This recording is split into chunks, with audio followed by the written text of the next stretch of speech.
Hi friends, it's Terri Gaines. In this video tutorial, I'm going to share a card created with the Sketched Butterflies bundle.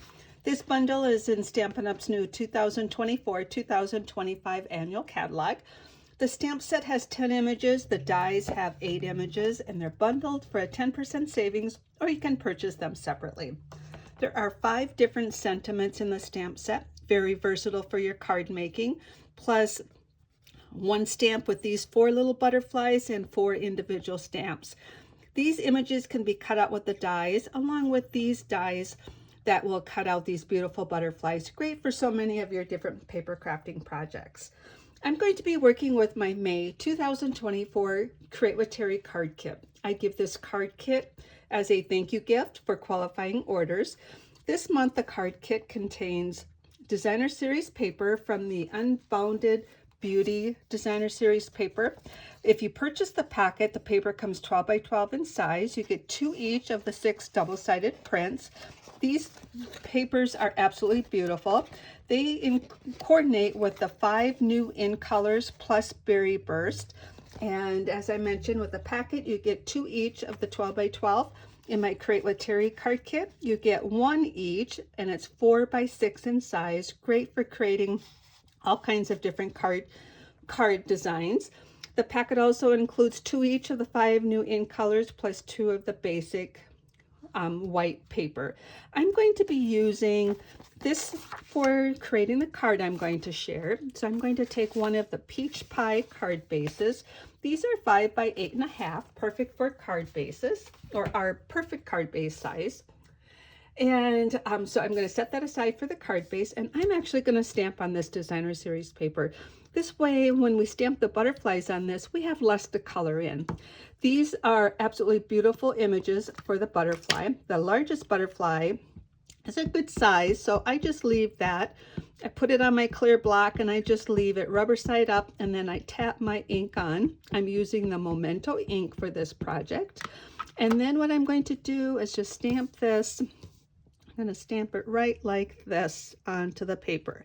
I'm going to try to reserve or maximize my paper. That's the word I was thinking of. So I've stamped this, and then I'm going to set this image aside, stamp aside. I'll clean those when we're all done. Now I'm going to also stamp 2 additional butterflies. I'm going to take the smaller, or this smaller of the 3 I'm going to be using, and I'm going to stamp that here. And I'm going to put even pressure down, give it time for the ink to absorb into the paper. Then I'm going to take this one, and I'm going to stamp this one right here. So I'm intentionally just stamping on one end of this designer series paper because I'm reserving this piece for part of the card design. So now you can use these just like this, or you can add more color. I'm going to add a little bit more color. I'm going to use the Stampin' Blends. I'm going to use the Peach Pie. It comes with the light and the dark. I'm going to start out with the light. I like using the brush tip. And when you use the brush tip, you want to just go real softly. As soon as you touch your paper, the ink's going to be flowing out. So the softer you use it, or pressure, the longer your fine tip is going to stay in good shape. If you push so hard that you hear scratching, you're really pushing too hard. You're starting to damage that pointed bristle. So just go real softly. I will tell you, eventually the ink will run out. You've got lots of ink in the inside. They aren't going to last forever. But if you're having to push so hard that you're hearing a scratching noise, that's kind of a sign that it's time to consider buying another blend set because it's starting to dry out. So you can choose how much color you want to put on here. So I just put a little bit of color here, and I'll continue to color these 3 in, or these other 2 butterflies in, get them all 3 colored in. But for video purposes, I want to save some time. So as I've shared, I colored this one in like that. I cut it out already. So the beauty of this, that we can use these dies, take it to a die cutting machine and cut out all 3 butterflies. So what I did for this butterfly is I added the light color, and then I added a little bit of dark. but I did keep some of the designer series paper peeking through. I didn't color all of it in. And also depending, sometimes you have more white space or light color space, and that's the case here. So I have all of those colored and I cut those out. Now I talked about moving everything over here to maximize this, because now we can use this piece for part of the card as well. So what I'm going to do is bring in my paper trimmer, and what I'm going to do is just cut this section off. I will cut these out later and I'll create another one of these cards. I like to do some of my work ahead of time on my video, so we have less coloring and cutting out on the video, and so you can see what I'm going to be creating.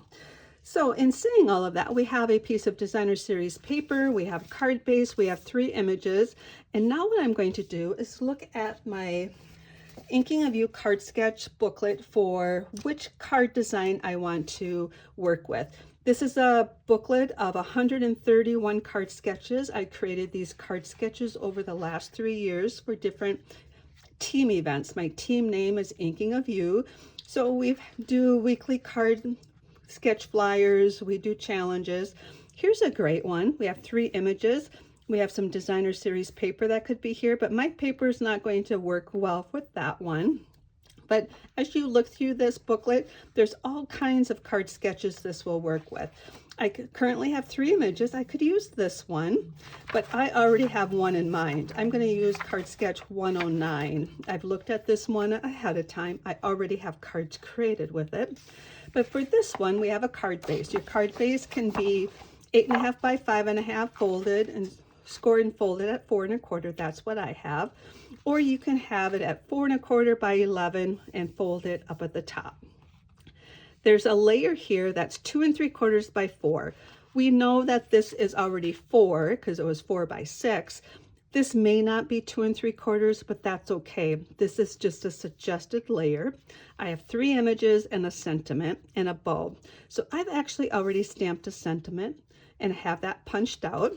I punched that out with the new Labeled with Love punch in the annual catalog. What I love about this same image can be purchased as a die, and the die will cut 3 of the same images out at the same time. I happen to have the punch. I haven't ordered the die yet. So I did that ahead of time, so I have that. So we are really all set that we can use this card sketch for our project. So I'm going to fold my card base. This is already cut to 5.5 or 8.5 by 5.5. I'm going to fold it and crease that. Now this may not be the 2 3/4 as I mentioned, but that's okay. As I set this on the card, it actually looks perfect to be equal spacing on all 4 sides. So I'm going to adhere this. Now, if it happens to be narrower, that's okay. You can still use it. My card samples I'm going to share as soon as I assemble this card have narrower designer series paper.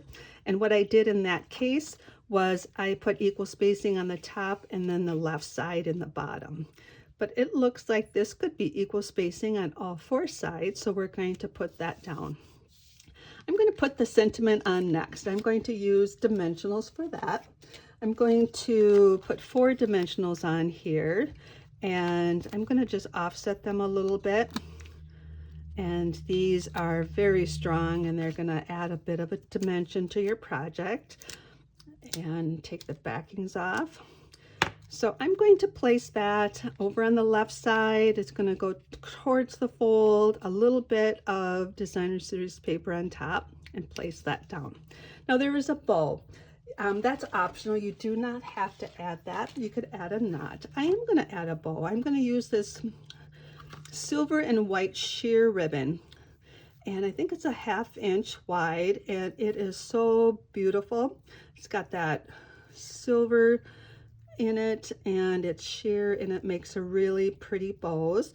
So I'm going to make a bow, and I'm going to attach this with a mini glue dot. So let me get this out of the way and bring in the mini glue dots. These are very strong. I usually bring my project to the mini glue dot, And then if there's any exposed mini glue dot, I tuck it underneath, use my take your pick tool to pick it up, and then I'm going to attach it right like that. So now we have our 3 images. Now, as I mentioned with the layers, this is just a guideline. If you had 1 image, 2 images, 4 or 5, that's okay. It's just your images are going to be in that location. I'm going to start out with a large butterfly, and I'm going to bend the wings up a little bit. As soon as it goes into an envelope, it's going to flatten. But when I do that, my surface here is not as wide as a dimensional is. So I'm going to use a section. So I actually have some dimensionals down here that I've cut 2 of them in half. I have a little section here. This edge, I'm going to use that edge section. Let's see, pick that up. And I'm going to use 2 on this bigger butterfly. And just in that center area, this is the one I'm going to attach first. So I'm going to make sure it stays within the border of the card base, and meaning I don't want the wings to go over. I want it to fit into an envelope. I'm going to have that first butterfly there. Then I'm going to take the medium size of the 3, also fold those wings up a little bit. That surface is enough space for 1/2 of a dimensional. Just put that right there. You could also put these on with mini glue dots. I'm going to use dimensionals. I'm going to have this one up like this. And then the 3rd one, which is the smallest, again, I'm going to fold those wings up a little bit, take 1/2 of a dimensional and place that, and then have that one go like that. So that was my inspiration, was that card sketch. Now I also, with this silver, I'm going to bring in some of the rhinestones, and these are in the annual catalog. I'm going to bring this take your pick tool piece, and I'm just going to add 3 rhinestones just to the designer series paper to add a little bit more bling. You could add them to the butterflies, but I just like the detail that the stamp has, and I don't want to cover that up. So that is my card using Card Sketch 109. And here are 3 additional cards that I created with the different designer series papers. Let me bring in the paper and show you which one. This paper I stamped on for this card, and as you can see, I actually stamped more butterflies on it, so I only had a little piece left, and that still worked. That worked out great for the card. For this card, I used this piece, so you can kind of see the stripes in the designer or in the butterflies. Again, a narrower piece. And I colored them in with the appropriate color blends. And then this one was this paper. So I love stamping on these background papers, and I thought this worked out really well. If you have any questions, please reach out to me. If you don't have a demonstrator you're working with and would like to place an order, I would love to have you contact me or check out my online store. If you found me via YouTube, look in the text portion of this video. You'll have a direct link to my blog post where I'll have a PDF that you can download that will have the photos of these cards along with Card Sketch 109 and all the supplies I used to create these 4 cards. And a direct link to my online store. I would love to have you subscribe to my YouTube channel. And if you have any questions, please reach out to me. Take care and happy creating.